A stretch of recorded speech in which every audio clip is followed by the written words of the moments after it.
Bapa di dalam surga, kami mohon dalam masa penuh dengan COVID-19 ini di mana-mana, kiranya kami tetap selalu dilindungi oleh Engkau sendiri, Tuhan Yesus, dimanapun kami berada. Walau kami nanti akan Sulawesi untuk menyelesaikan tugas di sana, kiranya Engkau menyertai kami selalu. Semua apa yang kami lakukan, kami selalu menyertakan Engkau ya Tuhan, dan juga keselamatan dan kesehatan keluarga kami di rumah di sini, di Bogor, Ida, Dede, Dewi, Uti, semua anak-anak kami Tuhan. Dan untuk ibu sekarang yang sedang badannya panas, segera sembuh, karena mungkin kecapean mengurus cucunya juga, dan hawa-hawa yang penuh dengan virus ini Tuhan. Jauhkanlah dan sembuhkanlah Ibu Maria Nur Inayat Lampangi yang di rumah ini sedang mengalami kurang sehat karena badannya panas melawan penyakit Tuhan. Kami serahkan semua ini ke dalam tangan-Mu, dalam nama Tuhan Yesus kami berdoa, kami mohon, kabulkanlah doa kami ya Tuhan.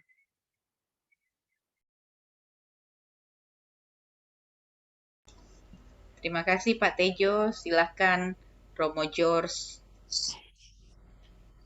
Baik, selamat malam atau ya selamat malam semuanya di Indonesia. Apakah suara saya jelas? Kalau suara saya jelas bisa tunjuk jempol. Baik, terima kasih. Bapak Ibu Saudara-saudari, saya siapkan materi kita malam ini sebenarnya untuk keluarga muda atau untuk kaum muda lebih khususnya ya. Karena tantangan hidup keluarga itu, kalau saya lihat sih, itu lebih menyasar kepada yang lebih muda. Kalau saya lihat yang hadir di sini ini sudah setia, ini udah setia sampai tua ini. Justru kalian yang mesti sharing bagaimana kita menghadapi dan mengatasi tantangan hidup dalam keluarga. Namun tidak apa-apa, saya kira di sini yang hadir kebanyakan juga adalah leader, dan ini bisa menjadi bahan perenungan kita bersama, dan juga kalau memang berkenan, ada yang merasa cocok, bahan-bahan ini bisa dibagikan juga kepada yang lain.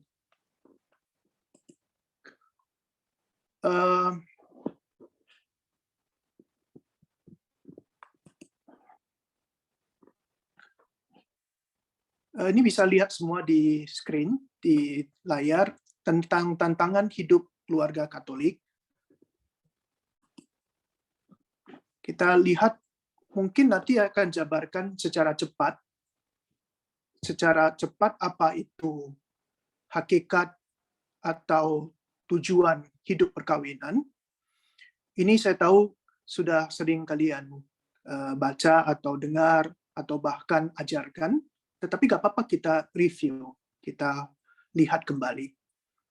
Ada 3 bentuk hidup yang diakui dalam gereja, yaitu hidup berkeluarga, hidup religius, imam, diakon, biarawan, biarawati, dan juga ada bentuk hidup yang sekarang mungkin kurang populer, tetapi ada awam yang selibat.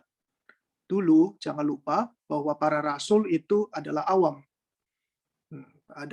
Mereka, misalnya Rasul Paulus itu bukan seorang imam.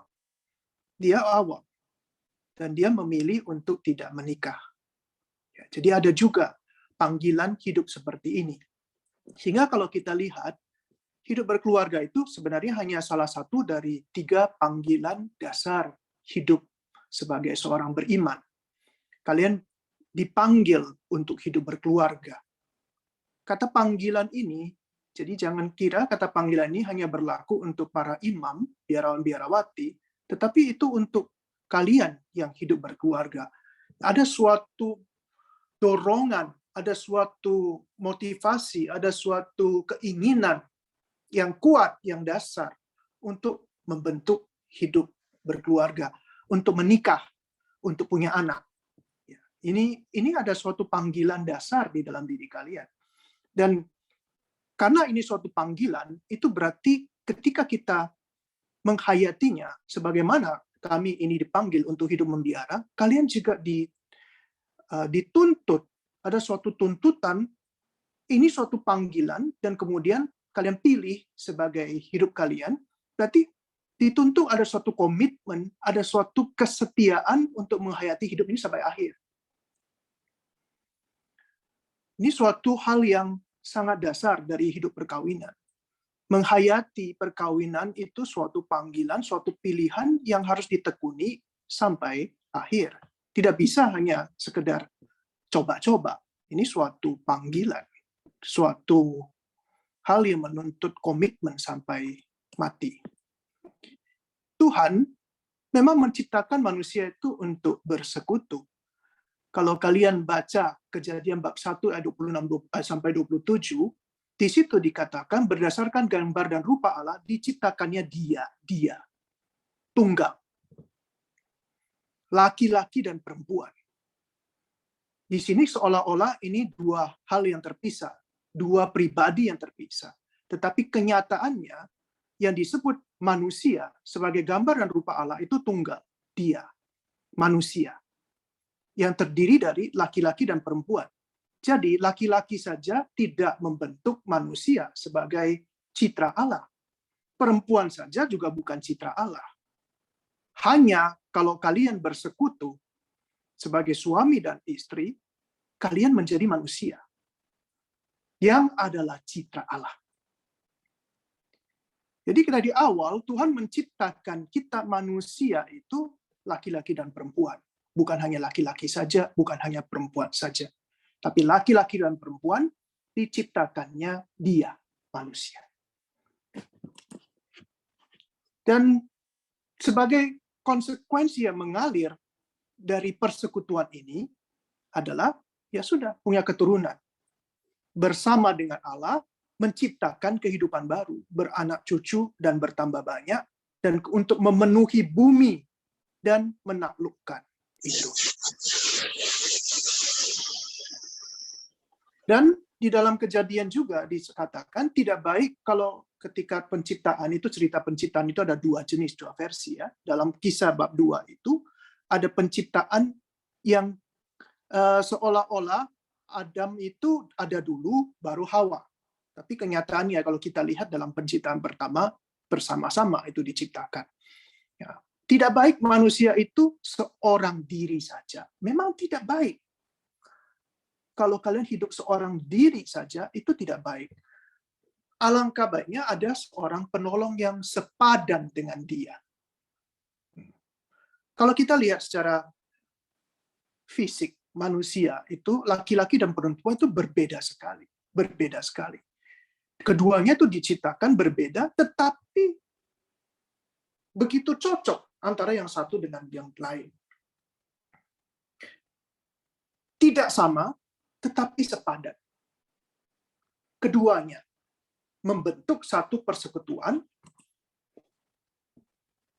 sampai seorang laki-laki ketika tidak langsung ya, tapi suatu saat ketika waktunya tiba, seorang laki-laki akan meninggalkan ayahnya dan ibunya dan bersatu dengan istrinya, sehingga keduanya menjadi satu daging. Lihat, ada suatu persekutuan membentuk satu daging.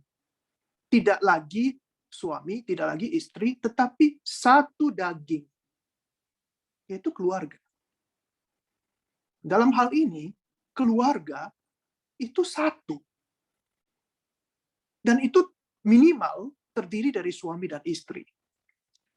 Dewasa ini menjadi suatu hal yang cukup sering menjadi persoalan besar ketika dalam satu keluarga itu tidak ada anak. Bagi kita mungkin ada juga sebagian suku di Indonesia yang mewajibkan ada anak. Sehingga sampai ada yang minta cerai karena tidak punya anak. Ini suatu hal yang sangat keliru, karena laki-laki dan perempuan itu sudah membentuk keluarga. Sebuah keluarga tidak harus punya anak.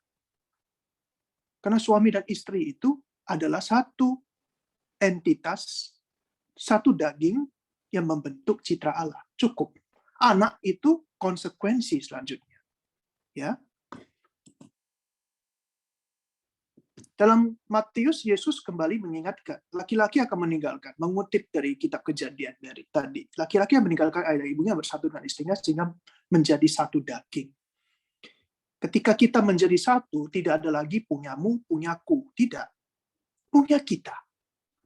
Punya kita. Termasuk keluarga kita. Tidak bisa lagi, itu keluargamu. Keluargaku yang ini, keluargaku lebih baik. Tidak. Keluarga kita. Dan ini berkali-kali kita baca di dalam kitab suci, baik itu Matius maupun Markus, yang telah dipersatukan Allah tidak boleh diceraikan manusia. Ini menjadi susah zaman sekarang, karena kita tahu banyak yang bercerai, termasuk orang Katolik. Sekarang banyak yang bercerai. Sampai-sampai ada nota pastoral, ada ensiklik yang membahas bagaimana tentang mereka yang bercerai ini. Apa yang harus dilakukan?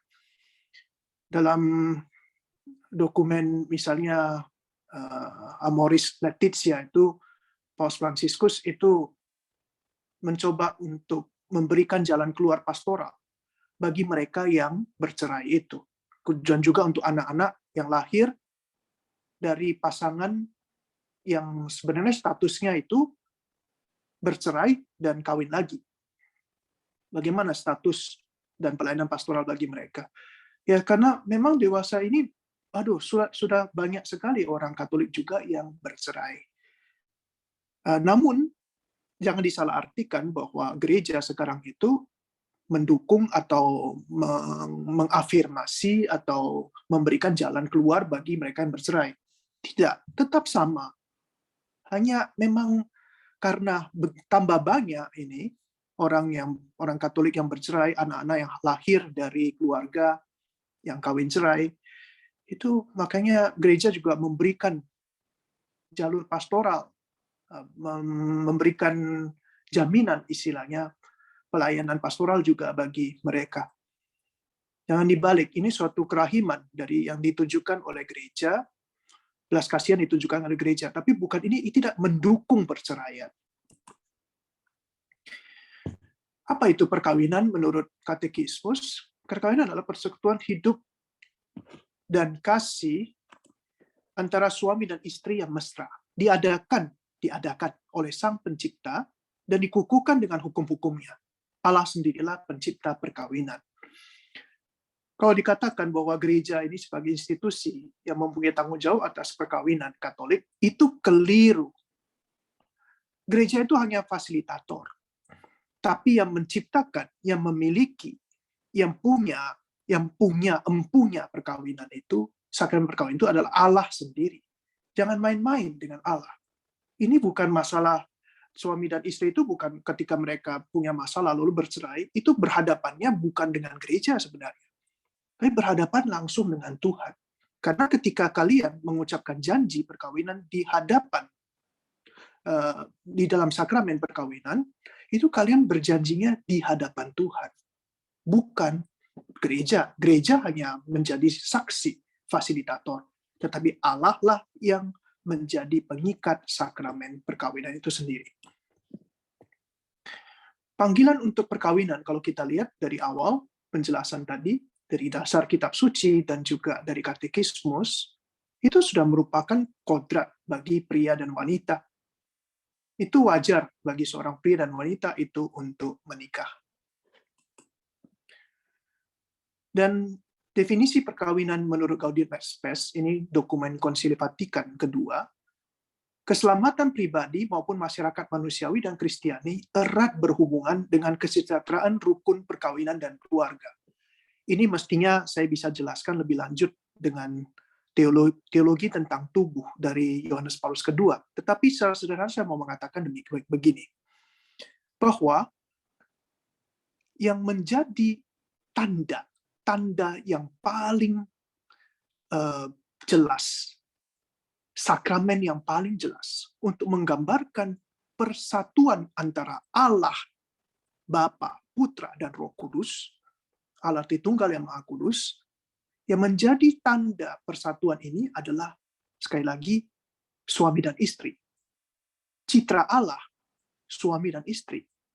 Ketika seorang suami mencintai istrinya sedalam-dalamnya, lalu kemudian mereka itu melengkapi perkawinan mereka dengan suatu hubungan persetubuhan.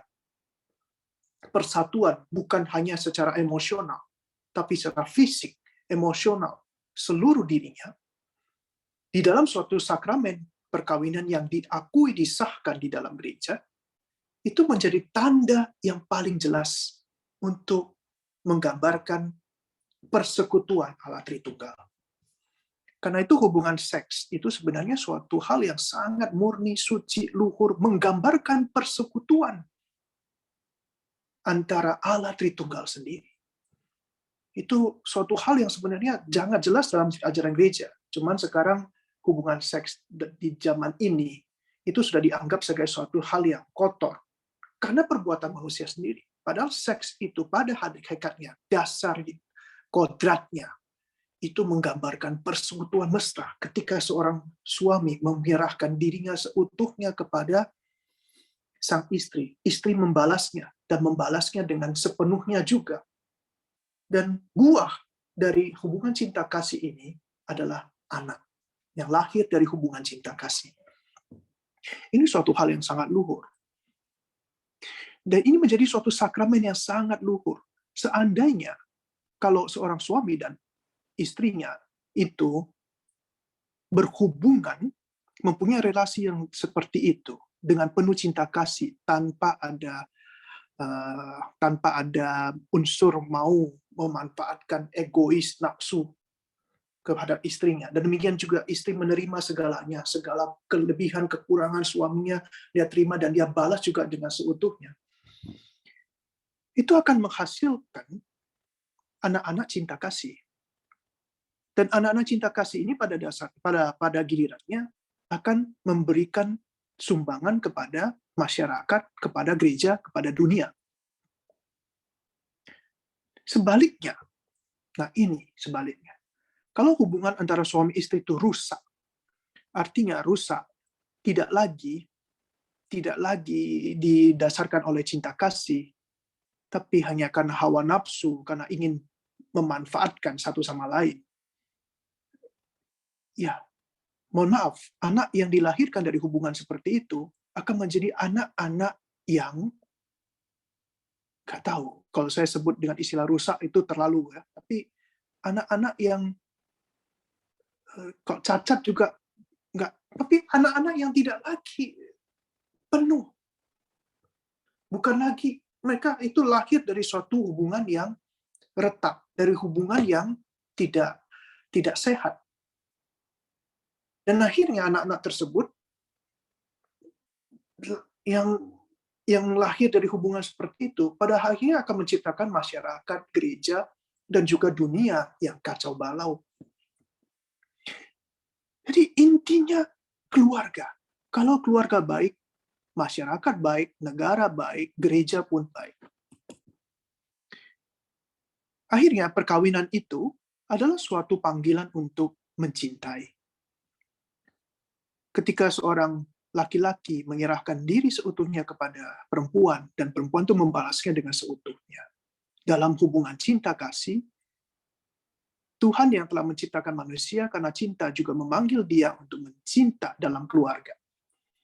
Suatu panggilan yang sangat luhur dan mendasar bagi setiap manusia. Inilah artinya manusia sebagai citra Allah. Hanya bisa lengkap di dalam hubungan suami dan istri yang penuh cinta kasih. Tujuan perkawinan Katolik itu adalah kesejahteraan suami istri, itu yang pertama. Sehingga tadi saya katakan bukan hanya soal punya anak saja tujuan perkawinan. Tetapi yang nomor satu, yang utama itu adalah kebahagiaan, kesejahteraan suami dan istri. Dan ini hendaknya juga ditanamkan sejak awal ketika kalian mau menikah. Ketika kalian mau menikah, apa yang kalian cari? Apakah hanya untuk mencari kebahagiaan sendiri? Mencari kebahagiaan sendiri itu suatu hal yang baik. Tetapi bukan ketika kalian memilih untuk menikah, bukan lagi kebahagiaan kalian pribadi yang harus kalian pikirkan, tetapi juga kebahagiaan calon pasangan kalian. Ketika kalian menikah, tujuannya pertama-tama harus apa? Saya mau membahagiakan kamu. Itu. Saya menikah denganmu untuk membahagiakanmu. Itu tujuan saya. Dan itu mesti dipegang dari awal sampai akhir. Nah, kalau misalnya istri itu mandul atau suami itu impotent, mandul. Mandul dalam arti bukan apa istilah, kalau laki-laki impotent tidak bisa melakukan hubungan seks, itu cacat pernikahan. Nanti itu bisa kita jelaskan kemudian lah. Tetapi dalam arti setelah dia menikah, itu misalnya spermanya itu tidak subur dan sebagainya, itu tidak menggagalkan perkawinan karena terjadi persetubuhan. Nah, tapi dalam perkawinan itu kalau misalnya tidak punya anak, tidak bisa punya anak, itu tidak menggagalkan atau tidak membatalkan perkawinan.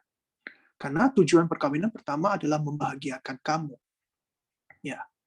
Nah, jadi anak itu lepas dari konteks ini, memang kalau punya anak itu mungkin suatu kebahagiaan. Ya, bukan mungkin, pastilah suatu kebahagiaan kalau anak cinta kasih. Namun itu tidak meniadakan tujuan perkawinan yang pertama, kebahagiaan suami istri. Meskipun tidak punya anak, kita mesti cari cara untuk saling membahagiakan. Dalam sinode yang terbaru, ini sinode terbaru tentang keluarga, tahun 2015, Paus Fransiskus berpesan di awal sinode, Allah tidak menciptakan manusia untuk hidup dalam kesedihan atau sendirian. Perhatikan ini ya, kesedihan atau sendirian. Bukan hanya sendirian, tapi juga untuk sedih. Allah tidak memanggil manusia. Yang menciptakan laki-laki dan perempuan untuk bahagia, untuk berbagi dalam perjalanan mereka dengan seseorang yang melengkapinya. Kebahagiaan ini, jangan lupa. Akhirnya, perkawinan yang sah secara Katolik, secara sakramental, itu adalah monogam dan tak terceraikan. Monogam artinya apa? Satu untuk seterusnya. Paus Yohanes Paulus II, Santo, pernah mengatakan bahwa kalau seseorang tidak bisa mencintai seseorang yang lain untuk selama-lamanya, untuk seterusnya sampai mati, jadi kalau seseorang tidak sanggup mencintai hanya satu orang sampai mati, ia tidak punya kemampuan untuk mencintai siapapun. Jadi kalau seorang yang mengatakan, saya mengasihi semua orang, atau saya mengasihi murid-murid saya, tetapi dia bercerai, dia tidak bisa setia dengan istrinya, ya kita mesti ragukan. Kalau dia tidak bisa setia dengan istrinya, tentu dia pasti tidak akan bisa setia juga kepada yang lain. Akan ada hal-hal yang membuat dia tidak setia. Jadi kata-kata Yohanes Paulus II ini, menurut saya sih logis. Kalau kamu tidak bisa mencintai istrimu satu-satunya itu sampai mati, tetap setia kepada dia sampai mati, jangan harap deh ucapanmu bisa dipercaya ketika kamu mengatakan kamu setia, kamu mencintai, kamu kosong. Lalu tak terceraikan, tidak boleh diceraikan yang telah disatukan oleh Allah. Antara seorang pria dan wanita, kapan perkawinan itu dianggap sah oleh Gereja Katolik? Pertama, ada kesepakatan tanpa pasangan dan pria wanita disahkan oleh hukum gereja, hukum negara ya, dan konsumatum disempurnakan dengan persetubuhan. Jadi kalau ditanya apakah perkawinan antara dua, misalnya ada orang Islam menikah, lalu kemudian mereka bercerai, lalu orang Islam itu mau menikah dengan orang Katolik. Bagaimana? Apakah ada halangan nikah? Apakah perkawinan sebelumnya antara dua orang Muslim tersebut itu sah? Sah. Jadi itu dianggap sah. Sehingga ada halangan untuk nikah. Karena banyak terjadi sekarang kasus, Romo kami mau menikah, itu calon saya itu janda dari agama lain. tapi dia mau masuk Katolik, boleh nggak Romo? Bereskan dulu. Apakah bisa mereka perkawinan sebelumnya itu apakah bisa dianulasi atau apakah bisa itu diceraikan dengan privilegi Paulino? Nanti akan kita lihat. Perlu kita lihat dulu semua itu. Salah seorang mempelainya adalah Katolik. Kapan perkawinan beda agama itu sah secara Katolik? Tentu kesepakatan tanpa paksaan antara pria dan wanita disahkan dalam pemberkatan perkawinan, bukan sakramen ya, tapi pemberkatan pernikahan yang sah di gereja melalui proses penyelidikan kanonik di paroki dan ada dispensasi dari uskup. Lalu disempurnakan dengan persetubuhan. Nah, apakah perkawinan seperti ini sah? Oh iya, sangat sah.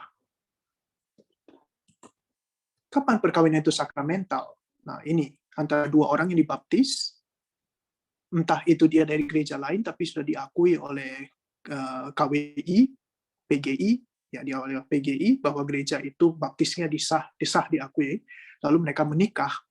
Nah, itu sakramental antara dua orang yang Katolik atau satu orangnya Katolik, satunya Kristen yang diakui PGI.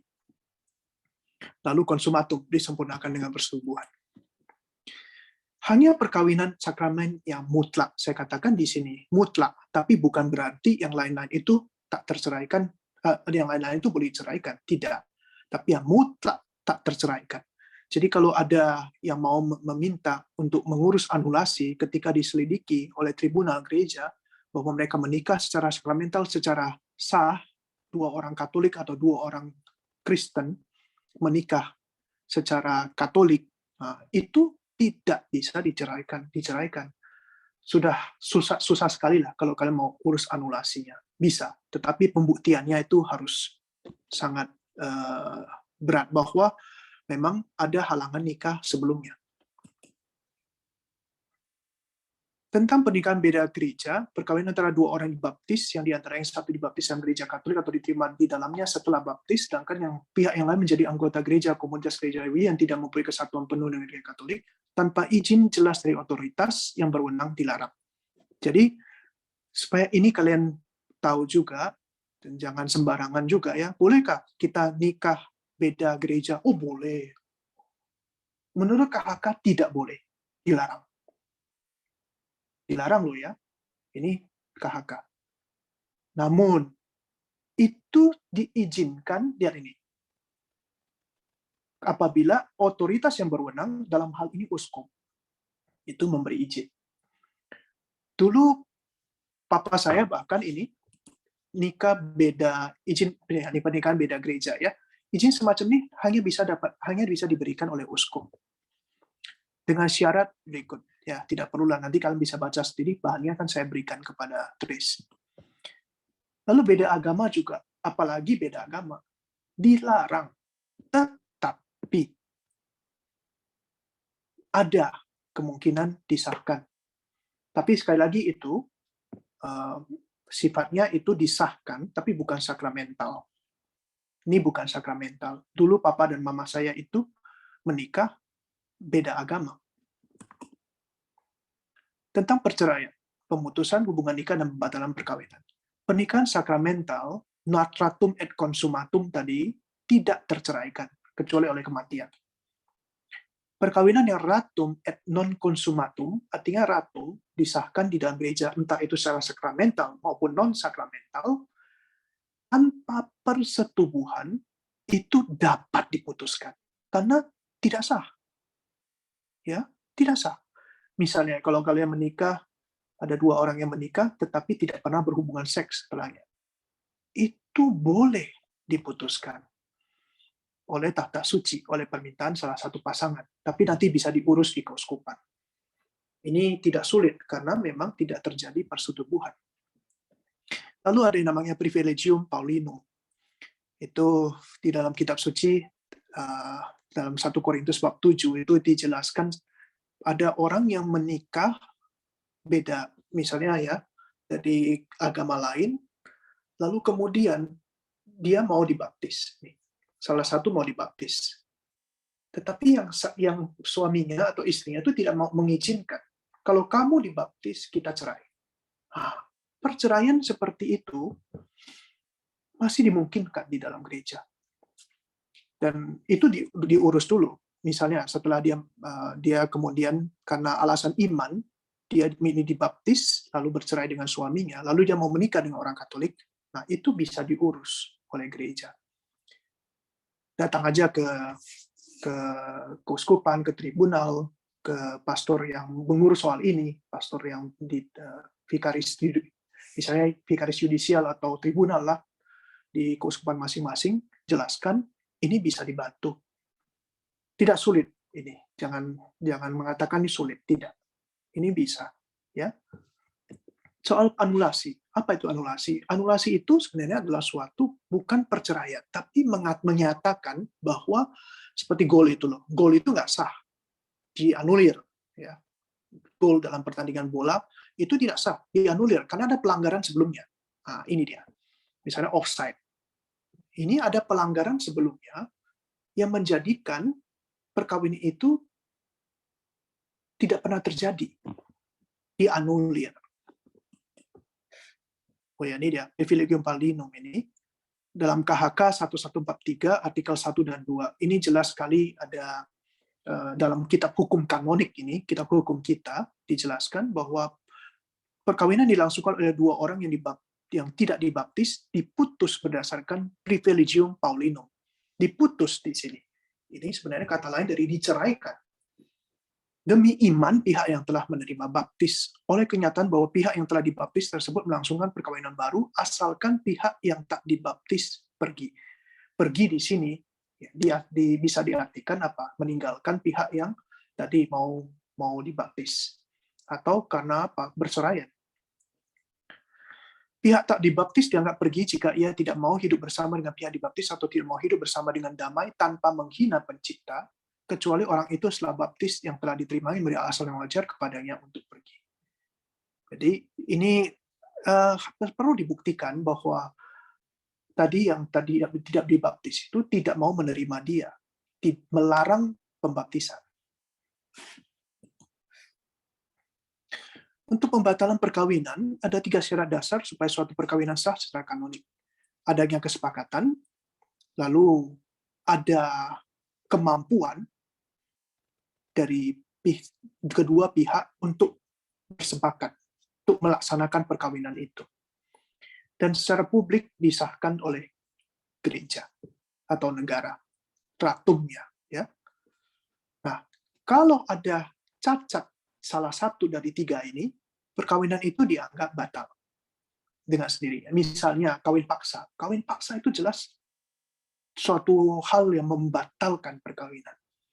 Atau misalnya salah satu pihak itu tidak bisa memberikan kesepakatan. Misalnya karena dia tunagrahita. Ya, otomatis nggak bisa. Dia tuh menikah secara sah. Ya. Lalu secara publik misalnya tidak ada catatan apa-apa. Nah, ini juga bisa dibatalkan.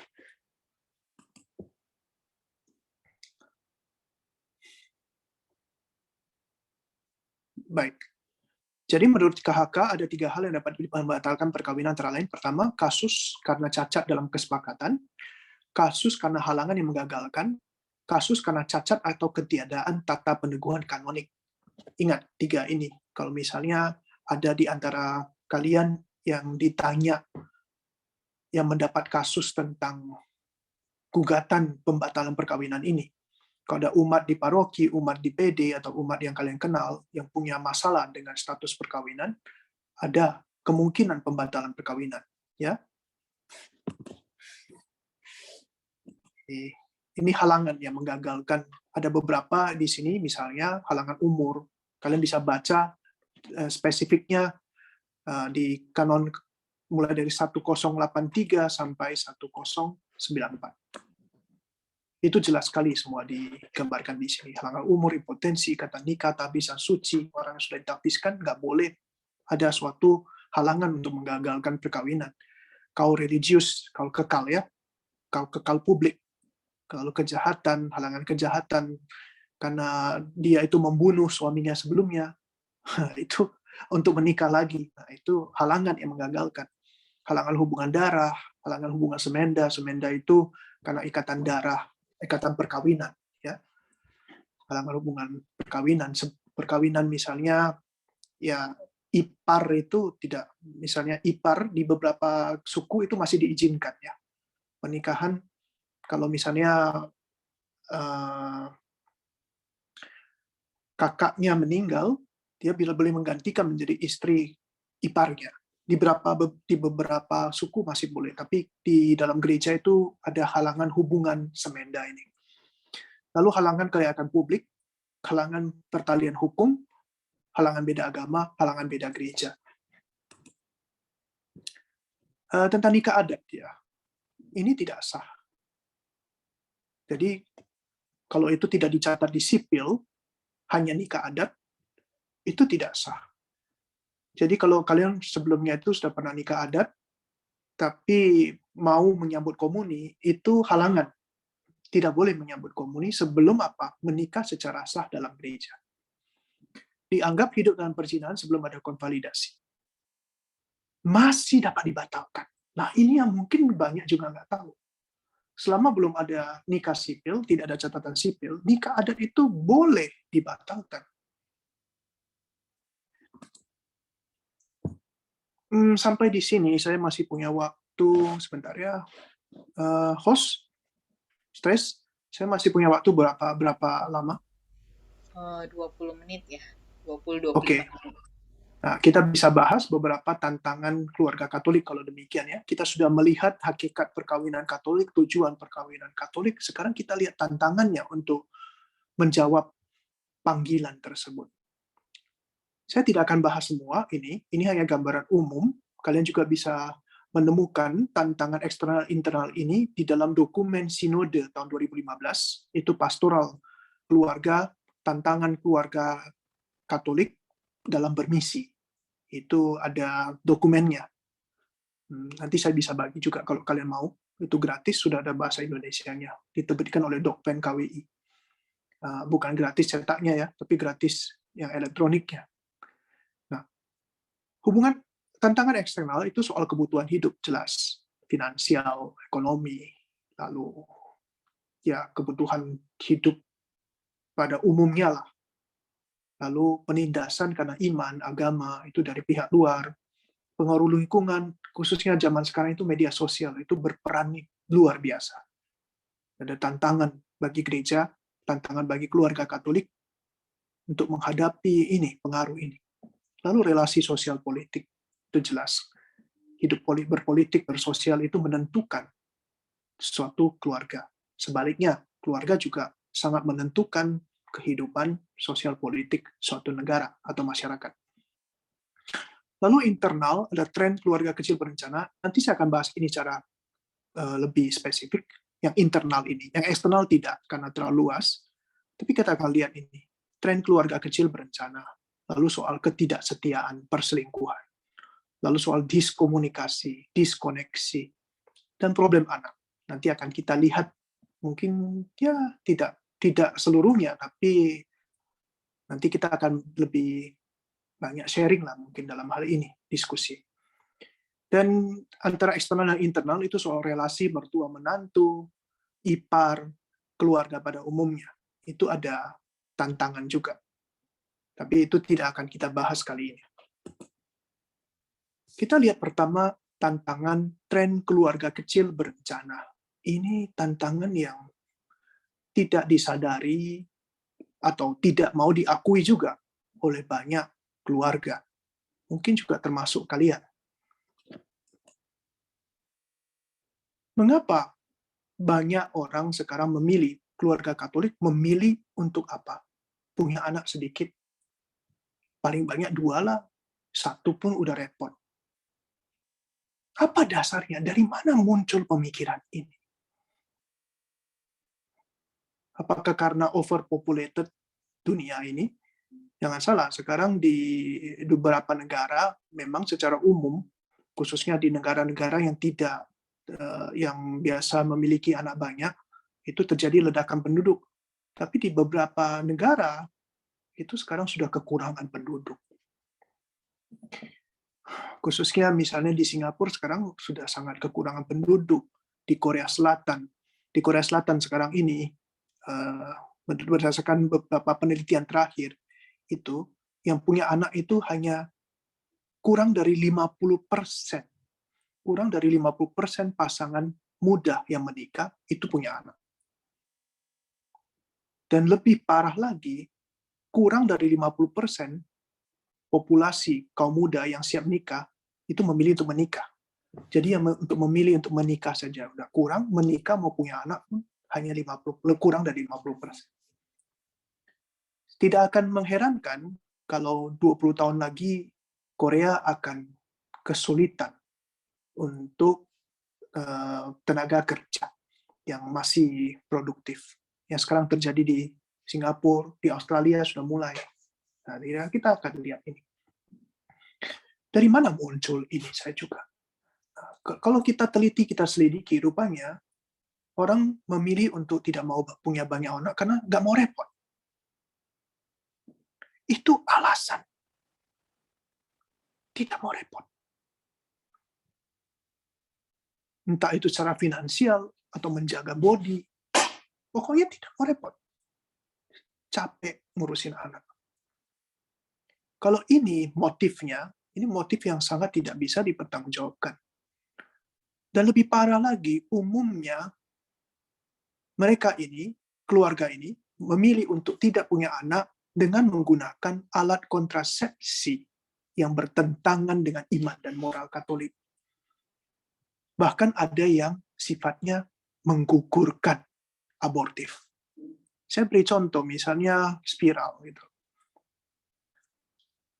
Spiral itu, kalau misalnya terjadi pembuahan, sel telur bertemu dengan sel sperma, lalu menempel di dinding rahim, dengan adanya spiral, itu embrio itu bisa digetarkan dan lepas. Terjadi aborsi. Atau pil itu. Misalnya orang berhubungan seks, ya, lalu terjadi pembuahan. Dia minum pil after, itu ya, pil after intercourse. Minum itu sifatnya membuang embrio, abortif. Kondom itu menghalangi prokreasi. Padahal setiap hubungan cinta kasih, hubungan seks itu, tadi kan saya gambarkan, hubungan seks itu terbuka terhadap ciptaan baru. Ya, terbuka. Tapi dengan adanya kondom menghalangi terjadinya prokreasi, itu juga secara moral dan iman itu bertentangan dengan iman dan moral Katolik. Atau dengan kata lain, dosa. Coba, dengan keluarga kecil berencana ini, berapa dalamnya kita sudah jatuh? Berapa banyak keluarga yang menghancurkan nilai luhur keluarga hanya karena alasan tidak mau repot. Jadi jangan sepelekan masalah keluarga kecil berencana ini. Apalagi sekarang dengan lebih mengerikan lagi, lebih hebat lagi sekarang itu kita pakai bayi tabung, tapi bayi tabung itu bisa direncanakan. Mau pakai sel sperma atau telur sendiri, atau punya orang lain, surrogate fathers, mau modifikasi DNA, itu sekarang semua sudah dimungkinkan. Udahlah, tidak tahu lagi itu secara moral, nanti kalian bisa tanya pada dosen atau pastor yang belajar moral. Lalu apa yang sebenarnya supaya kita bisa menghindari murka Tuhan yang mungkin sudah terjadi sekarang? Jangan kira kita sekarang ini dalam suasana pandemi, terus banyak sekali kejadian, musibah, bencana alam, perang, itu bukan karena salah kita. Mungkin kita ikut menyumbang itu. Nah, salah satunya lewat keluarga kecil berencana ini. Baik, jadi bagaimana ini? Punya keluarga besar, waduh, itu juga repot. Ya, kalau diberi, oke. Tapi kalau misalnya kita memang mesti membatasi juga, jangan tiap tahun ada satu, nah, kita bisa menempuh ini jalan yang diizinkan oleh gereja, dianggap ini tidak melanggar moral dan iman. Ada yang namanya keluarga berencana alamiah. Dan zaman sekarang, cara berencana, keluarga berencana alamiah ini yang direstui oleh gereja, ini sudah sangat efektif. Tingkat keberhasilan KBA dengan symptohormonal methods itu 98-99%. Apabila terapkan dengan tepat, kalau ada kesalahan, karena biasalah itu, karena ada alat ya, kita manusia salah menggunakan, itu tingkat keberhasilannya pun 87-90% untuk menghalangi terjadinya pembuahan atau terjadinya kehamilan. 98-99% loh. Itu sama dengan alat kontrasepsi yang paling aman katanya sekalipun. Lalu tidak punya efek samping. Karena ini sifatnya apa? Ya, kalau misalnya symptohormonal methods, itu dia hanya kita pakai alat itu, kita hanya mengukur air seni, urin dari pihak wanita atau si istri. Jadi dia tidak ada yang dimasukkan ke tubuh, ditelan, nggak ada. Ini hanya air kencing diuji dengan alat tersebut. Jadi tidak ada efek samping sama sekali dan tidak melanggar ajaran iman dan moral. Ini saya beri contoh di salah satu toko online. Kalian bisa ke toko online kesayangan kalian lah. Ini yang sekali pakai. Harganya hanya 1.500 per strip.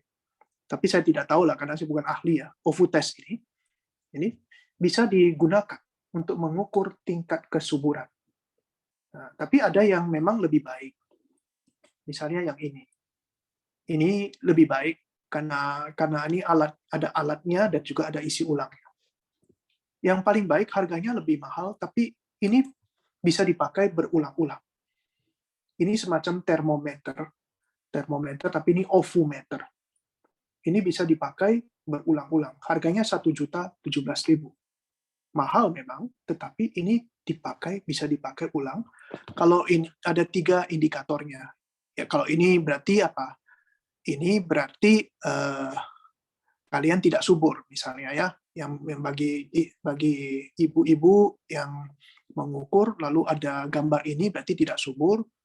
Kalau yang saya nggak tahu persis lah, saya mesti baca lagi ini karena saya nggak pernah pakai. Ya. Tapi ini ada 3 tingkat. Yang tingkat yang paling tidak subur, lalu kemudian ini paling subur. Ini agak berbahaya, ya misalnya ya. Kalau yang ini, kalau ada senyum yang ini berarti ini subur sekali. Tapi nanti bisa dilihat setiap alat pasti ada indikatornya. Tinggal cara pakainya itu sederhana sekali. Hanya pakai urin. Dan tingkat keberhasilannya menurut penelitian itu 98-99%.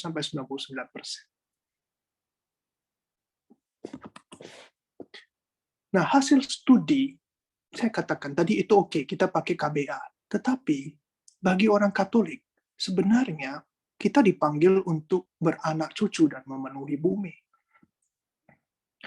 Sekarang saya di Italia, saya kenal beberapa keluarga yang betul-betul terbuka, karena mereka ingin punya anak banyak. Anak banyak, keluarga yang punya anak banyak keuntungannya. Ya, kalau misalnya ada satu tokoh karismatik yang terkenal di Amerika, kalian pasti pernah dengar namanya Scott and Kimberly Hunt. Scott Hunt itu yang menulis buku Rome Sweet Home. Ada seorang pendeta yang pindah ke gereja Katolik. Dia itu anaknya, kalau nggak salah ada 8 atau 9 ya. Dan salah satunya ditahbiskan akhirnya jadi pastor. Saya ingat dulu ada seorang pastor Fransiskan yang kalau dalam khotbahnya dia sering mengatakan, kalian punya anak paling sedikit punya 4 ya. 4 ya, paling sedikit ya. 1 untuk Tuhan, ya, pastor. Kalau perempuan 1 jadi suster. Kalau 1 lagi yaitu untuk kalian, ya. Yang 1 lagi cadangan. Wah, ketawa semua. Ya. Tapi sebenarnya serius sekali ini. Ini beberapa hari yang lalu, mohon maaf ini saya katakan, tapi ya ini kenyataan. Ada sebuah keluarga yang hanya punya anak 1 laki-laki. Cukup. 1 laki-laki, 2 perempuan. Ya. Dia bisa punya 2 perempuan dan 1 laki-laki. 2 cukup. Nggak mau lagi. Udah kebanyakan. Tahu-tahu anak laki-lakinya meninggal.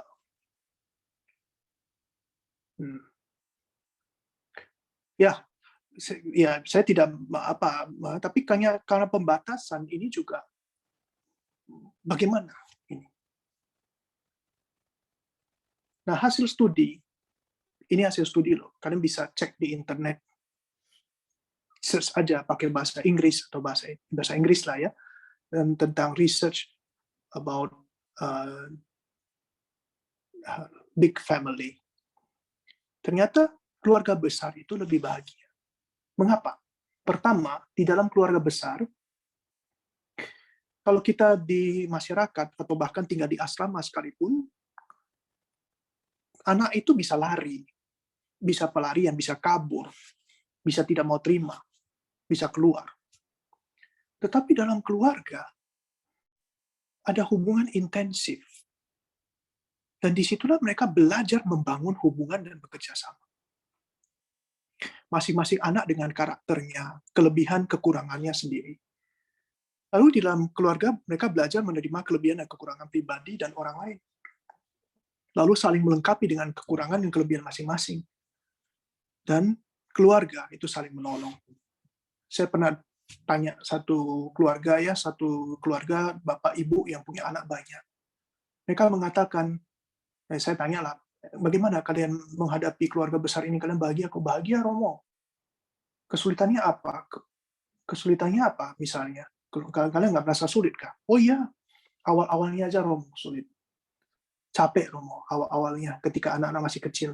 Tapi sekarang anak-anak udah besar semua, kami bahagia Romo. Karena ya artinya masing-masing punya kelebihan, masing-masing bisa saling menolong, begitu. Lalu mungkin tantangan yang berikutnya yang kita bahas itu soal ketidaksetiaan. Ini bukan barang baru ya. Sebelum perintah Allah ada 2 yang berkaitan dengan perzinahan ini. Jangan berzina, jangan menginginkan milik orang lain, termasuk suami atau istri orang lain. Yesus sendiri mengatakan memandang dengan ingin saja sudah berzina. Ini suatu bentuk pelarian yang sangat keliru. Nanti kita akan lihat mengapa orang selingkuh.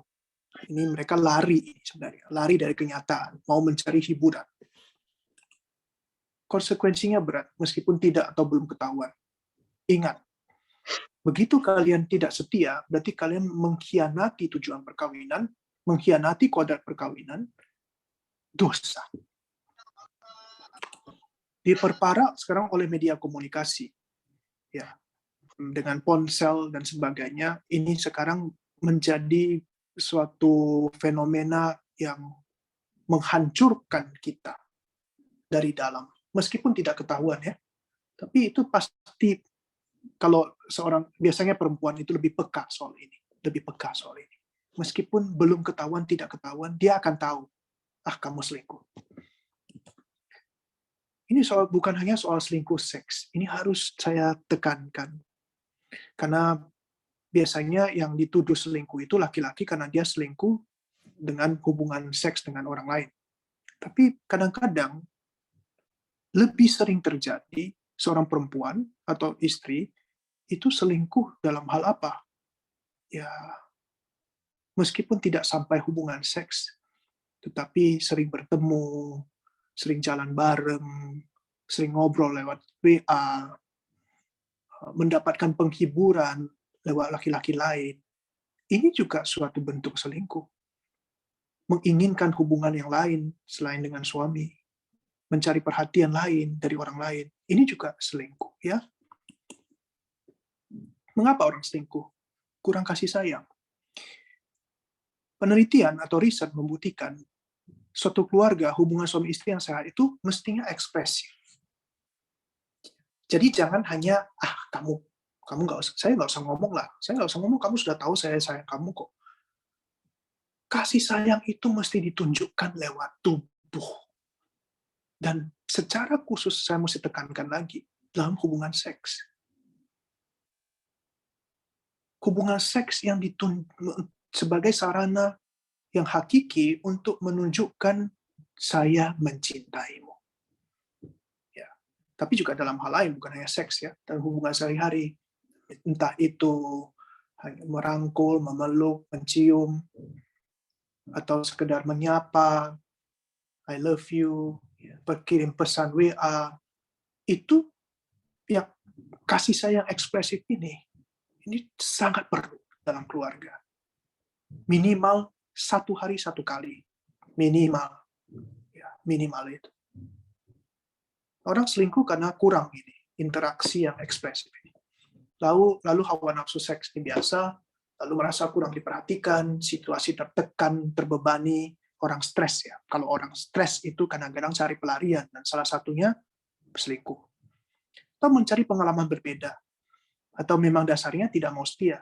Dari awal perkawinan dia sudah mengatakan, saya menikah, ya ini bukan untuk komitmen seumur hidup. Ya, pokoknya saya menikah ini hanya untuk memenuhi sebagian episode dari hidup saya.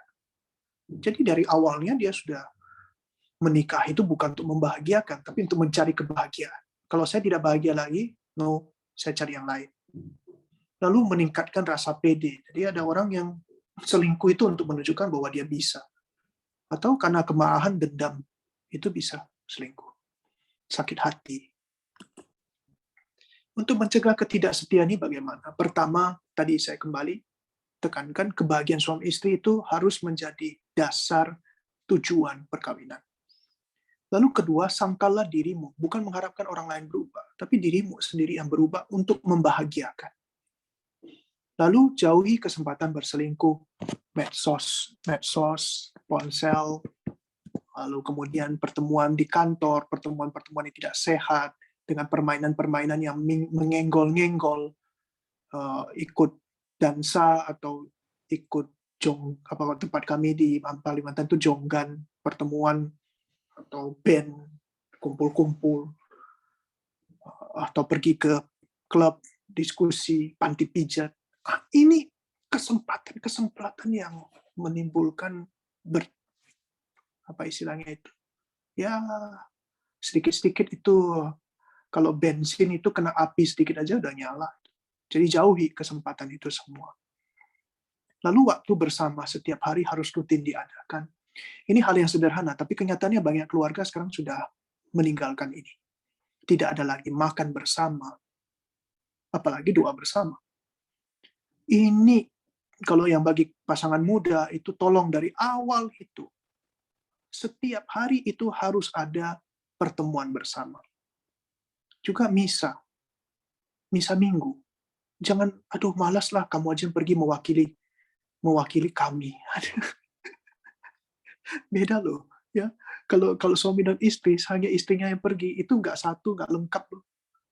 Itu cuma separuh, nggak lengkap di hadapan Tuhan. Jadi cobalah bawa suami istri, anak-anak, satu keluarga, misa bersama. Lalu doa bersama tiap hari, makan bersama, rekreasi bersama. Nah, bagaimana kalau yang sudah selingkuh, salah satunya pernah selingkuh, bagaimana memperbaiki relasi? Saya tahu ini sulit sekali. Saya mendampingi banyak keluarga yang hancur, mau cerai. Cukup banyaklah saya hadapi itu.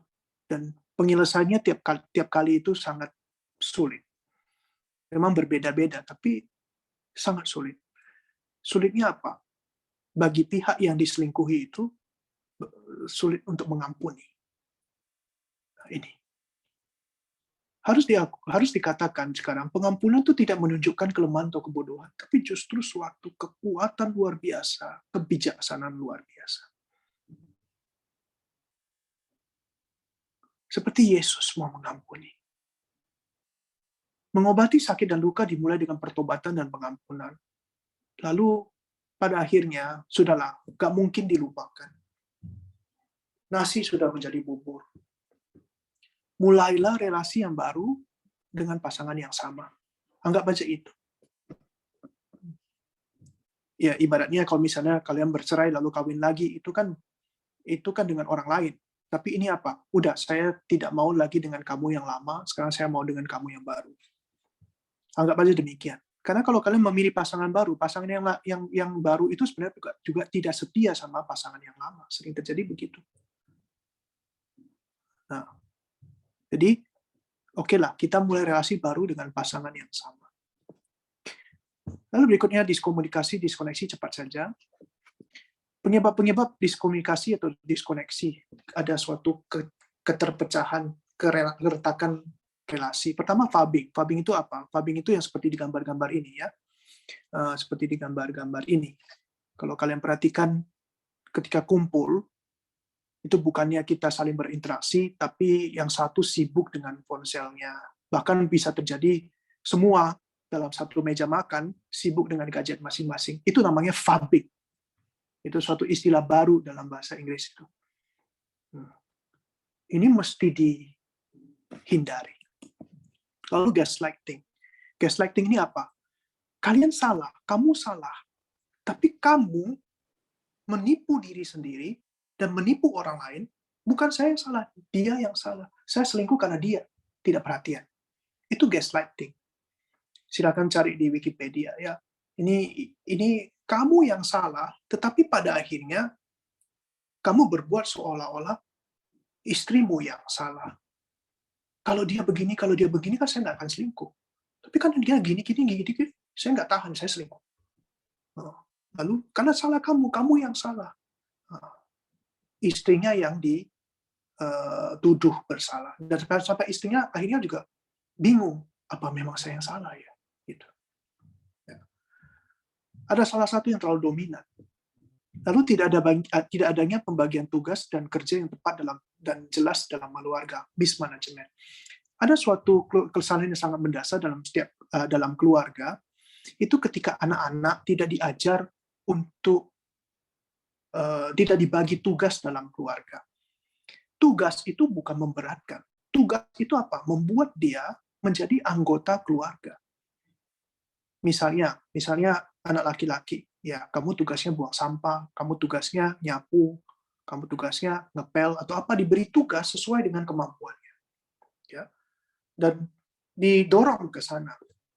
Misalnya anak laki-laki itu untuk ganti bolam lampu atau apalah, untuk bertukang-tukang sedikit-sedikit perbaiki meja, kursi. Kita beri dia kesempatan. Kalau ada meja, kursi yang rusak atau ada peralatan elektronik yang rusak, dah kamu perbaiki dulu. Kamu coba perbaiki, ya. Yang sederhana-sederhana. Cuci mobil atau apa. Jadi bukan semua kita kerjakan sendiri. Itu bukan berarti mau membebani mereka, tidak. Tapi apa? Menjadikan mereka bagian dari keluarga, punya sumbangan terhadap keluarga. Mereka part of our family.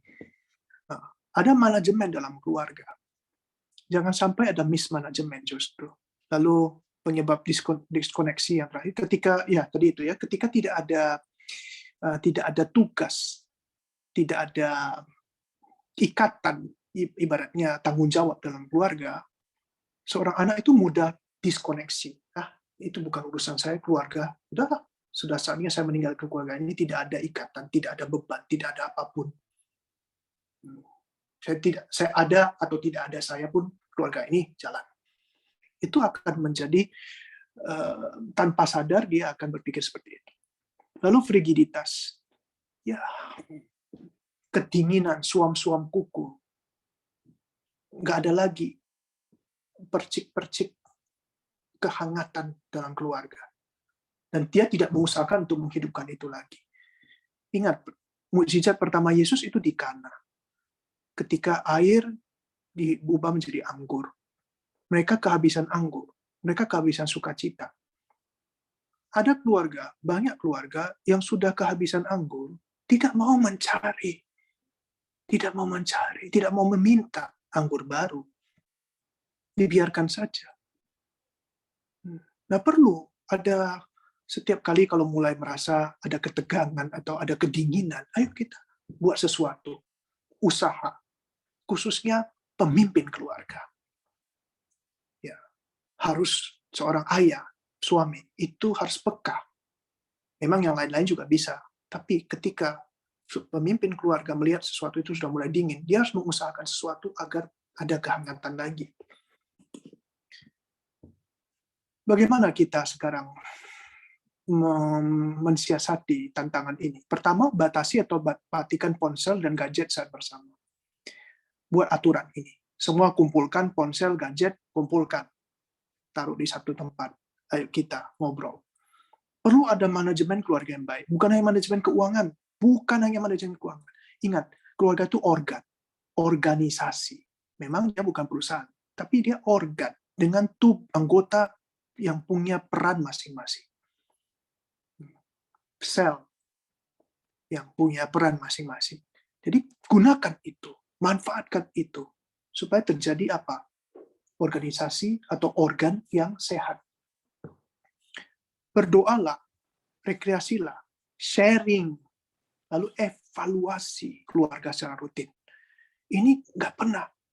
Banyak keluarga yang sudahlah jalan aja. Perlu. Kadang-kadang kita serius berkumpul. Ayo. Kalau memang tidak ada yang mau dibicarakan, ya sudah. Tapi perlu dibiasakan dari kecil.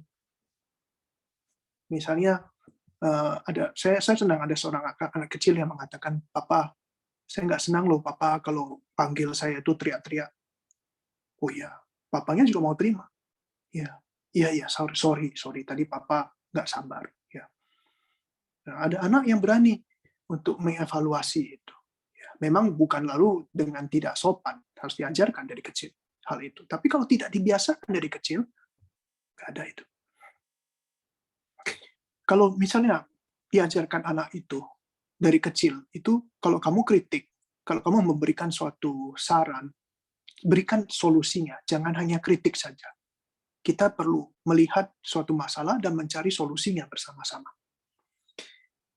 Lalu yang soal konektivitas ini, komunikasi, padulah kasih dalam seks, bukan sekedar untuk memuaskan nafsu. Soal problem anak, ini cepat aja, setiap anak berbeda. Terlalu memanjakan salah, terlalu keras juga, denganku juga salah.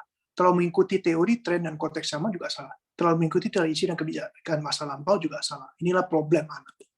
Apa yang harus dilakukan? Pertama, perlu mengetahui secara tepat terlebih dahulu apa yang menjadi problem anak. Ini ada satu situs dengan satu buku, ini memang untuk psikolog, tapi bisa kita gunakan juga. Ada checklist problem yang biasanya dihadapi oleh anak-anak usia 5-12 tahun. Di sini ada 202 problem yang umumnya. Nah, kalian kalau misalnya berminat bisa beli buku ini atau apa, cari internet. Kalian lihat bisa di checklist anak-anak saya itu problemnya apa. Gitu ya. Antara 5-12 tahun. Nggak banyak kok, hanya 202 problem saja yang biasa. Untuk yang usia remaja 13-17 tahun lebih banyak sedikit. Hanya 240 problem. Ya, biasanya yang dihadapi oleh mereka ini. Nah, kita mesti inventarisasi problem mereka. Lalu, apa yang harus dilakukan? Urutkan tingkatan problem itu dari yang terberat sampai yang teringan. Ya. Carilah bantuan profesional kalau perlu. Kalau kalian bisa selesaikan sendiri, oke. Jangan menutup mata terhadap problem anak. Harus cari solusinya. Harus cari. Jangan biarkan anak itu menyelesaikannya secara sendiri, pribadi. Terus terang dulu, keluarga saya sih tidak seperti tadi ya, frigid itu. Mama saya, papa saya itu jarang sekali menunjukkan cinta kasih dengan tindakan, dengan perbuatan, dengan kata-kata. Mereka menganggap, sudahlah, yang penting semua dilengkapi, kebutuhan dicukupi, itu tanda cinta kasih kami kepada mereka. Saya bertumbuh, kalau saya ada masalah, saya selesaikan sendiri. Tapi itu, ya syukurlah Tuhan membantu saya. Tapi kalian tahu, saya terbawa oleh pengaruh lingkungan sampai ateis, sampai tidak mengenal Tuhan. Saya syukurlah Tuhan kemudian menarik saya untuk bertobat, tapi bukan lewat keluarga, jalan lain. Ya. Nah, ini yang terjadi dalam keluarga saya. Ya, puji Tuhan ya, kami satu keluarga diselamatkan. Tapi ada keluarga yang sudah cenderung dibiarkan terus-menerus begitu. Akhirnya mereka bukan yang menemukan solusi, tapi hancur. Bahkan banyak yang misalnya terjerat pergaulan yang tidak sehat, pergaulan bebas, dan bahkan ada yang bunuh diri tanpa diketahui. Perlu mengetahui secara tepat, dan jangan abaikan pembinaan iman, karakter, dan moral. Ya, itu tadi cari bantuan profesional, jangan abaikan pembinaan iman. Zaman sekarang ini ada krisis transfer iman. Tadi soal karakter dan moral saja ditinggalkan, apalagi iman. Anak tidak pernah diajarkan doa bersama, baca kitab suci bersama. Padahal keluarga, jadi bukan pastor, bukan gereja, itu tempat pembinaan utama. Bukan tempat pembinaan iman yang utama, itu bukan gereja, pastor. tapi keluarga, orang tua. Doa bersama, ibadah bersama, misa bersama, sharing iman bersama, pelayanan bersama. Apakah pernah dilakukan dalam keluarga? Saya jarang sekali menemukan keluarga yang demikian. Sangat disayangkan. Ya. Padahal ini bukan hal yang berat untuk dilakukan. Yang penting kita punya niat saja. Kita mohon bantuan Tuhan, ini bisa dilakukan. Bahkan yang ikut PD macam-macam itu. Ya termasuk mama-mama kalian ikut PD. Tapi banyak itu. Orang tua ikut PD, tapi tidak pernah memperhatikan ini.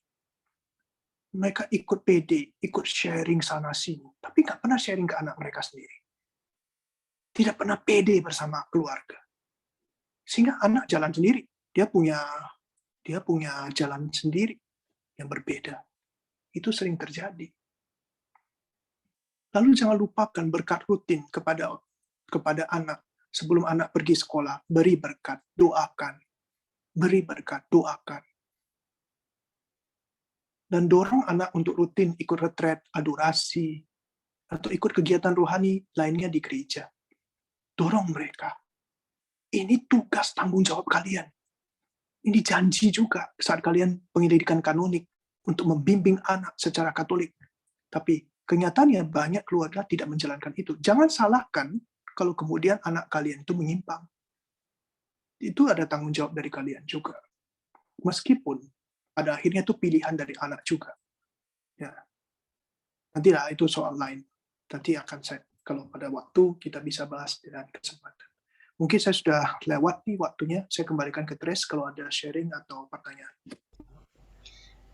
Oke, terima kasih Romo, materi yang luar biasa dan super duper lengkap. Mulai dari kontrasepsi, cara mendidik anak, bagaimana membina keluarga. Mungkin saya beri kesempatan kepada Bapak Ibu yang mau bertanya. Kita buka 2-3 pertanyaan, boleh ya Romo? Silakan. Oke. Pak Tejo akan sharing, Bu. Oh iya, Tresia. silakan Pak Tejo. Ya. Saya terima kasih sekali dengan Romo Jos sudah memberikan ini.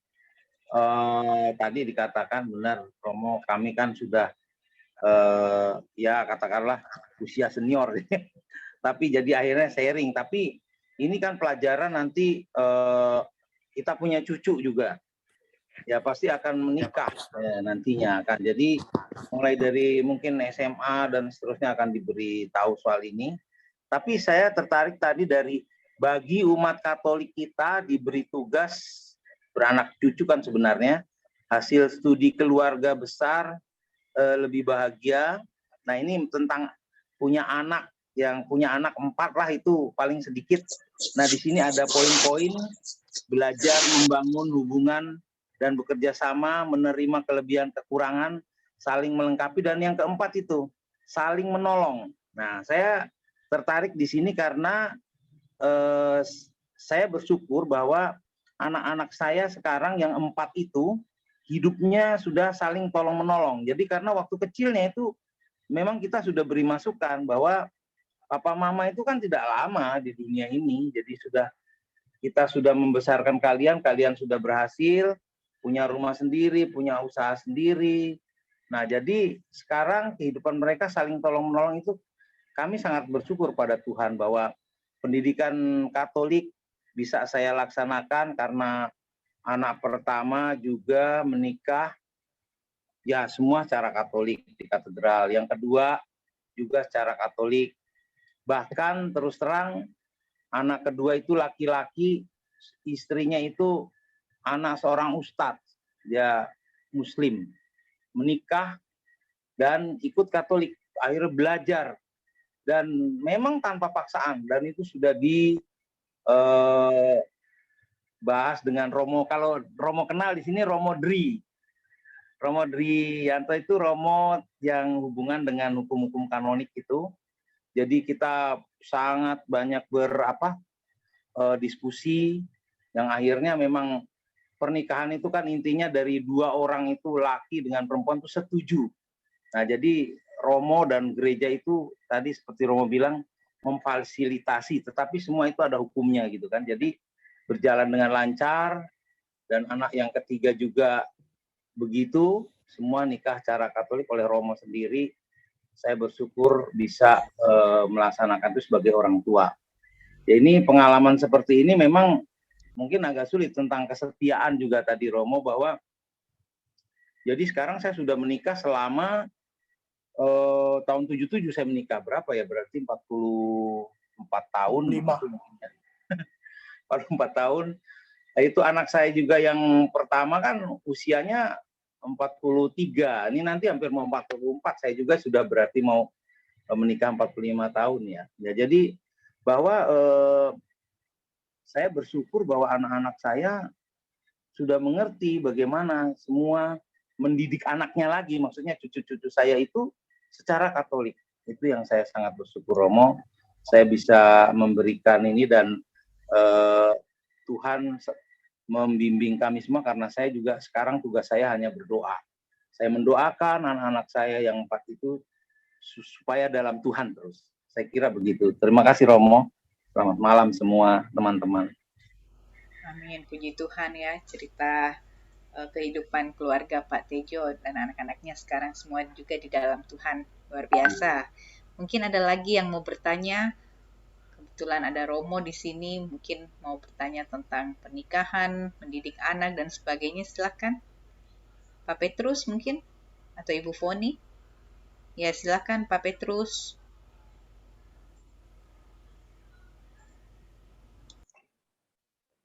Terima kasih atas waktunya. Malam Romo. Malam. Ya. Itu yang tentang apa namanya tadi, perceraian. Sudah jelas yang disampaikan pastor itu, ada beberapa kriteria sehingga orang itu bisa apa namanya artinya diakui bahwa bisa terjadi apa namanya perceraian dengan ada beberapa kriteria tadi. Tapi pernah kami diskusi itu,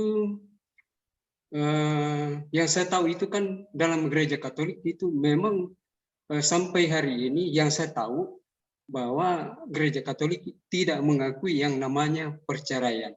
Ya. Tapi ada pernah kami diskusi dan sebenarnya apa saya tidak mengerti, saya tidak tahu apakah memang seperti itu. Dia mengatakan bahwa sebenarnya dalam gereja Katolik itu dimungkinkan untuk terjadi perceraian.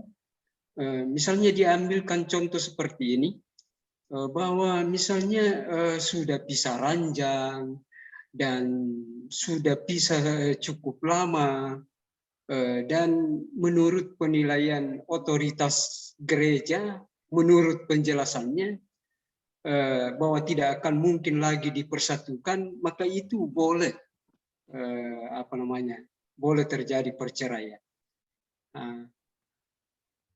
Nah, mungkin itu yang saya ingin tahu dari pastor, apa memang boleh dalam gereja atas penilaian otoritas gereja kalau misalnya terjadi seperti itu, sudah pisah ranjang, sudah cukup lama apa namanya berpisah, dan itu menurut yang dia katakan bahwa tidak akan mungkin lagi dipersatukan. Nah, katanya itu boleh itu dalam gereja Katolik. Mohon penjelasannya, Pastor. Ya, saya jawab langsung, ya Tris. Silakan. Ini nggak bisa dijelaskan secara 1-2 kalimat, Pak. Tadi saya jelaskan cukup panjang ya. Cukup panjang. Ada beberapa yang bisa dianulasi. Misalnya cacat kesepakatan. Itu tergantung dari hasil penelitian. Dalam gereja itu ada yang namanya tribunal. Romo Dri di Bogor itu adalah pemimpinnya, Vikaris Yudisial untuk Tribunal Bogor, Keuskupan Bogor. Beliau itu punya hak untuk menyelidiki. Memang pada akhirnya yang memutuskan itu adalah tata suci. Ya, tata suci. Tapi lewat jalur paroki, lewat jalur keuskupan. Istilah perceraian tidak pernah kita pakai, kecuali untuk privilegium Paulino. Tadi itu. Soal dua orang yang menikah bukan secara Katolik, beda iman dengan kita, lalu salah satunya memilih untuk dibaptis secara Katolik, lalu yang satunya tidak mengizinkan pembaptisan, lalu mereka bercerai. Nah, setelah itu, apakah perceraian itu diakui oleh gereja? Itu diakui secara ini tadi itu ya, Privilegium Paulinum ini. Dengan ini istilah hukum yang sangat ketat untuk ini semua. Tapi itu yang memutuskan bahwa perkawinan itu sebelumnya itu adalah bisa diceraikan itu siapa? Gereja.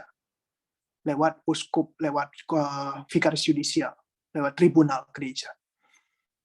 Hanya karena alasan ini, suatu perkawinan bisa diceraikan. Hanya karena alasan ini. Yang selebihnya itu tidak pernah dipakai kata perceraian. Ya. Tapi apa? Dianggap tidak pernah ada anulasi. Atau ya anulasi karena apa? Cacat kesepakatan, pembatalan. Anulasi perkawinan itu adanya suatu kecacatan dalam kesepakatan atau karena ada halangan-halangan yang membatalkan.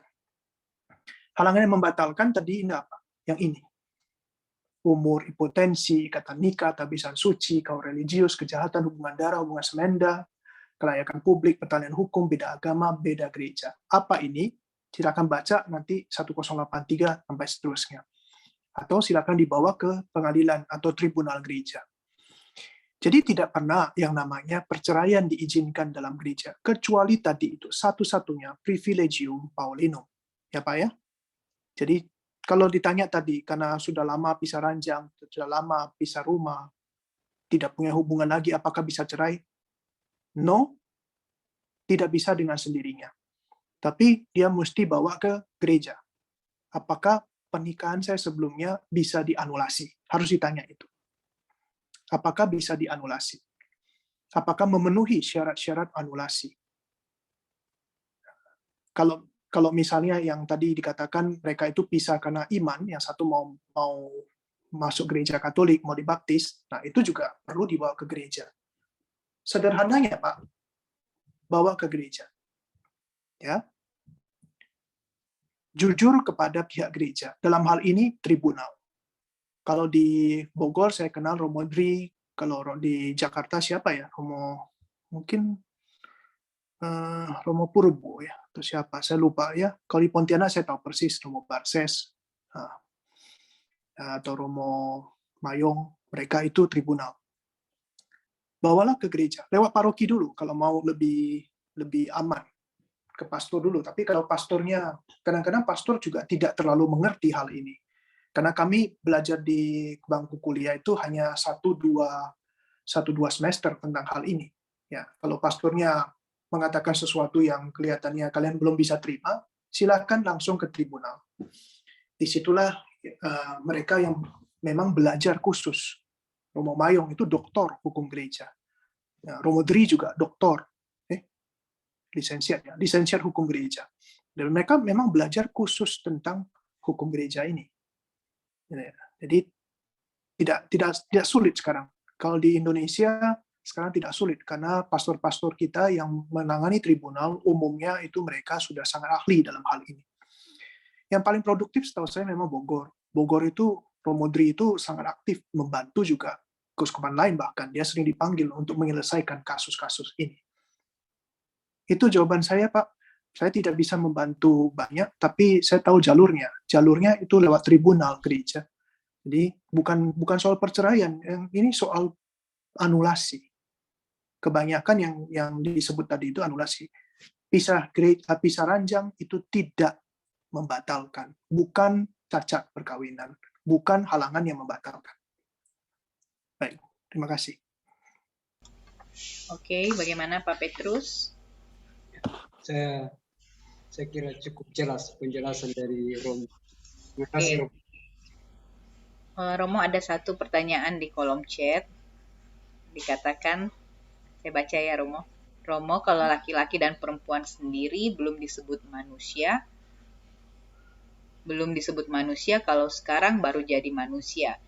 Itu berarti kondisi para rohaniawan, pria dan wanita dan awam yang selibat belum bisa dikatakan manusia ya. Kan tadi Romo ngomong ketika menikah laki-laki dan perempuan bersatu itu baru namanya manusia. Bagaimana dengan yang awam, awam selibat dan rohaniawan-rohaniawati? Ya, ini kan ujungnya manusia itu adalah citra Allah, ya kan? Manusia itu adalah citra Allah. Itu adalah persekutuan antara pria dan wanita membentuk manusia sebagai citra Allah. Bagi kami, kaum religius, imam, biarawan-biarawati, kami menyatukan diri langsung dengan Allah. Kalau dalam misalnya bagi para suster, biarawati, para suster itu jelas sekali. Mereka mengikat diri dalam perkawinan. Saat mereka kekal, mereka menggunakan istilah perkawinan. Perkawinan dengan mempelai, yaitu Kristus. Jadi kami bukannya tidak menikah.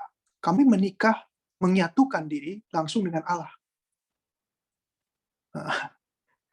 Jadi tidak dikatakan kami tidak manusia, sorry loh. Nah, kalian itu manusia, citra Allah. Kami ini langsung bersatu dengan Allah. Sorry, kami tidak perlu lagi menjadi tanda. Kami sudah menjadi yang ditandakan, yaitu persekutuan antara Allah dan manusia dalam perkawinan rohani. Di surga nanti tidak ada yang kawin dan dikawinkan. Kami sudah mulai di dunia. Kalian aja yang kalah set. Kami duluan. Ya, mengerti ini? Oke. Nah, seperti tadi yang ngomong ya Romo, jadi pernikahan itu bukan tentang nafsu tapi memuaskan, menyenangkan pasangannya ya. Jadi kalau mungkin kaum rohaniawan bagaimana menyenangkan Tuhan kayak gitu ya. Sekali lagi, hubungan seks itu tanda. Tanda akan yang akan datang. Kalau kami sudah menghayati yang ditandakan, tidak ada lagi hubungan seks, tidak perlu lagi. Untuk apa? Karena yang ditandakan sudah kami hayati. Sehingga kalau seorang pria memilih jadi imam, dipanggil jadi imam, menghayati hidupnya secara penuh sebagai imam, dia sudah lengkap sebagai manusia. Yang melengkapi dia siapa? Tuhan. Nah, kalau suami dan istri masih harus berjuang untuk menjadi seperti Tuhan, menjadi citra Allah. Kalau kami, Tuhanlah yang menjadi apa? Ya kami, bahkan seorang imam misalnya itu menjadi alter Kristus. Kristus kepenuhan Allah manusia itu ada dalam seorang imam yang merayakan Ekaristi. Jadi ini saya kira tidak perlu juga terlalu dijelaskan. Bagi kami mengerti, ya cukup. Kalau bagi awam, bolehlah mengerti sedikit-sedikit soal ini ya, soal perkawinan rohani ini.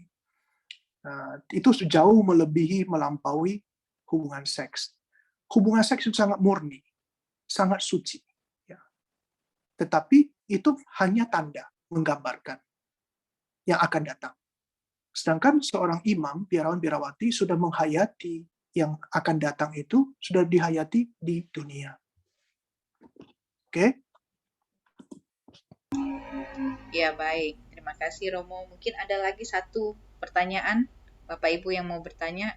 Oh ya, Helningsi, silakan. Oh iya, Boleh dibuka. malam Romo. Malam. Iya, terima kasih Romo atas ilmunya yang sangat luar biasa. Soalnya saya baru tahu ini semuanya dari, saya pikir itu di Katolik mengenai KB itu diperbolehkan, karena saya pikir di agama Islam kan mereka memang tidak boleh KB. Itu sama dengan membunuh, ternyata di Katolik juga begitu. Dan kalau saya dengar juga ini kayaknya lebih ketat di Katolik daripada mereka-mereka yang lain. Terus saya mau bertanya Romo, kan tadi itu dibilang gereja, enggak tahu kalau saya salah ya, kalau di gereja itu di Katolik boleh boleh diterima itu orang cerai kalau beda iman atau beda gereja ya Romo? Halo? Saya jawab langsung ya. Tadi sudah belum selesai Romo. Oh belum? Terus kenapa di Katolik boleh memberkati pernikahan yang beda agama atau beda gereja? Di satu sisi boleh diceraikan, tapi di satu sisi boleh diberkati. Itu saja Romo. Saya bingung dengan situ. Terima kasih Romo. Tadi saya sudah jelaskan soal ini. Apa tadi? Saya sampai lupa yang pertama. Dia apa, Tres, yang pertama? Kenapa Katolik boleh menerima orang yang bercerai yang beda agama dan juga boleh diberkati. Itu yang kedua. Yang pertama soal perceraian ya. Coba Sis Helning sih, coba boleh langsung deh. Yang mana Romo? Yang pertama Yang tadi. pertama tadi. Pertama. Ya, gereja Katolik memperbolehkan perceraian kalau beda gereja atau hanya Gini. karena Oke. Tadi ini saya sudah jelaskan ya tadi ya, bahwa gereja Katolik itu tidak pernah mengizinkan perceraian, tidak pernah. Kecuali tadi karena alasan iman. Oke? Jelas itu? Karena alasan Iya. iman. Dan itu pun ada ketentuannya. Kalau yang satu memilih jadi Katolik, yang lain tidak setuju, lalu mereka berpisah karena alasan itu. Itu boleh dianggap perkawinan itu cerai, sehingga yang bercerai tadi itu, yang memilih untuk dibaptis itu, boleh menikah lagi dengan orang Katolik. Boleh. Lalu soal yang kedua, tadi jelas loh, saya katakan dilarang. Perkawinan beda agama itu dilarang. Dilarang itu artinya apa? Tidak diizinkan. Tapi kecuali kalau memang uskup mengizinkan. Jadi tetap ada klausul yang mengatakan kalau uskup mengizinkan, diizinkan. Oke? Jadi bukan diizinkan oleh, boleh kawin beda agama? Boleh kok, boleh. Siapa yang membolehkan? Tidak ada. Gereja secara umum melarang. Tetapi kalau minta izin ke uskup, lalu uskup lewat dokumen, lewat penelitian kanonik, dia baca semua, oke, dari pastornya, ada alasan, itu penelitiannya lama loh ya. Ditanya satu persatu. Terus ada syaratnya. Syaratnya salah satu itu, bahwa anak harus dididik secara Katolik. Kalau ada anak nanti. Harus ada jaminan itu. Dan si suami atau istri yang beda agama harus membuka kemungkinan itu. Dia tidak boleh melarang anak dididik secara Katolik. Tidak boleh. Kalau ada persetujuan dari pihak itu, lalu gereja mengatakan dengan segala macam alasan itu, uskup membaca, lalu uskup mengatakan, ya udah, oke, silakan. Baru itu. Tapi itu bukan sakramental. Belum sakramen itu. Tidak mutlak, tidak bisa diceraikan. Bisa jadi setelah menikah, yang lain agama itu memaksa istrinya atau suaminya yang beda agama untuk pindah agama. Lalu karena alasan itu mereka bercerai. Gereja mengatakan, boleh kalau demikian. Paham ini? Ya, paham ya? Paham. Nah, lalu soal beda gereja, itu sekali lagi, itu tidak diizinkan. Harus dengan persetujuan uskup. Itu pernikahan beda gereja. Ada dispensasinya. Namanya dispensasi untuk pernikahan beda gereja. Itu pun ada syarat-syaratnya. Ya. Jadi jangan menggunakan istilah yang sangat istilahnya nggak bisa dibatalkan tadi itu, bahwa gereja mengizinkan perceraian, gereja mengizinkan perkawinan beda agama, beda gereja. Tidak, gereja tidak mengizinkan itu. Hanya dalam kasus tertentu uskup boleh mengizinkan itu. Tetapi secara umum tidak boleh. Baik. Ya. Bagaimana Sis Helning sih?